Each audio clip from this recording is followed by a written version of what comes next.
कि हमारी ये है कि जब तक डेड बॉडी नहीं लेंगे हम अंतिम संस्कार नहीं करेंगे जब तक क्रिमिनल पकड़े नहीं जाते।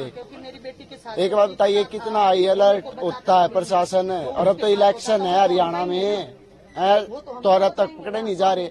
हमारी कॉलोनी में इतने सीसीटीवी कैमरे हैं, घर से लेके जाई गई है, हमारा ही बैग मिला है वो वहाँ पड़ा। 10 साल से जो सूटकेस था, हाँ वो सूटकेस में हिमानी मिली है, हाँ वो आप ही का है? हाँ वो हमारे घर का ही है। मेरे को मिला है।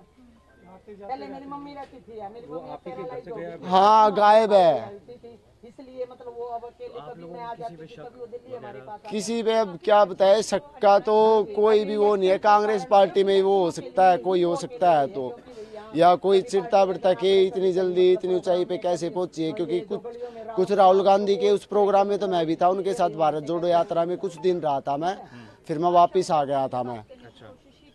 तो मेरा कॉल नहीं उठाया मैंने। मेरे को तो ऐसे लग रहा है प्रशासन साथ नहीं दे रहा। प्रशासन साथ दे रहा होता ना अब तक पकड़े जा चुके होते। भूपेंद्र सिंह हुड्डा भी कह रहे हैं कि इसकी जांच उच्च स्तरीय होनी चाहिए। फिर अब तक आया कौन आया? कांग्रेस पार्टी का दिख रहा आपको कोई? हमारे घर जाके देखाओ, पूरी रात मैं और मेरी मम्मी और मेरे मामा जी थे खाली। सरकार बनेगी तो उसकी बनेगी। ठीक, बड़े मामा हमारे यहाँ पे जैसे डेड बॉडी के पास थे और हम 3 जने थे घर पे। रात को 2 लेडीज आई थी खाली कांग्रेस पार्टी की, वो जो खास थी पड़ोस में है, जो नीचे उसमें है, तो वे हुई है। बस 2 लेडीज आई थी हमारे घर पे शाम को। अब तक कोई एक आदमी भी नहीं आया कांग्रेस पार्टी का। आशा हुड्डा के पास फोन किया, फोन भी नहीं उठाया गया है। मेरी मम्मी के नंबर से फोन किया था आशा हुड्डा के पास, फोन भी नहीं उठाया आशा हुड्डा। कब से कांग्रेस से जुड़ी थी? 10 साल हो गए थे। 10 साल से। हाँ कोई पद भी था जिले में? है जिले में उनको। उसको इतना तो पहले तो हरियाणा कल्चर की हेड थी और फिर उनको युवा की लेडीज उसकी पद मिला हुआ था। मेरे को इतना नहीं पता। हाँ मेरे को इतना नहीं पता है। हाँ BSc करके MBA करके और फिर अब लॉ कर रही थी 2 साल। हाँ वैसे से किसी के काम को कोई नहीं देखता। अच्छा, यहाँ जो मकान है आपका रोहतक में, हाँ अकेली रहती थी? है। हाँ अकेली रहती थी यहाँ पे।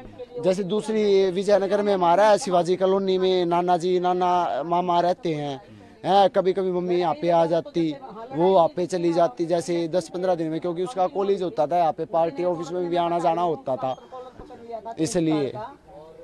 तो हम तो कहते थे वहाँ रह ले, वहाँ पे फ्लैट रहे, बोले यहाँ पर खाली रहोगा, मम्मी मेरी पढ़ाई खत्म होगी। वो मतलब तेरे को पढ़ना उतना पढ़, उसकी ख्वाहिश थी उतना पढ़ी वो। तो आखिरी कब बातचीत हुई थी आपकी? मेरी तो वैसे तो फेस टू फेस तो 24 को जो दिल्ली से आई ना, जब हुई थी मेरी। हाँ 20 फरवरी का मेरा जन्मदिन था और रात को गई थी वो, और 23 तारीख को, हाँ 23 तारीख को वापस आ गए थे वो दिन में। हाँ मम्मी और वो, और 24 को वहाँ से रोहतक आ गई थी। शादी में भी गई थी? हाँ शादी में यहाँ पे मम्मी बता रही थी कि वो फ्रेंड के वहाँ शादी में गई हुई है। मतलब ठीक है कोई दिक्कत नहीं। बस मेरी तो इतनी खुंगार है, बस मैं और कुछ नहीं कहना चाहता। प्रशासन अगर साथ दे और अगर मीडिया साथ दे तो मेरी बहन को इंसाफ दिलवा दो, हाथ जोड़ के विनती है, और कुछ नहीं कहना चाहता। बस हम लोग सुन रहे हैं आपकी बात, ये लाइव जा रही है नहीं, और एक हाथ जोड़ के विनती है बस। बहन मेरा देखो, पिताजी एक्सपायर, भाई एक्सपायर, अब बहन एक्सपायर होगी, मैं और मेरी मम्मी है खाली।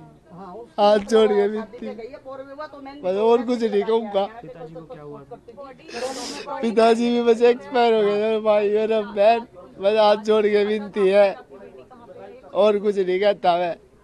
बस मेरी बहन है, इंसाफ दबा दो। कांग्रेस पार्टी में आज के बाद तू है, अब तक एक बंदा भी नहीं आया, उनके लिए 10 साल काम किया। ठीक है।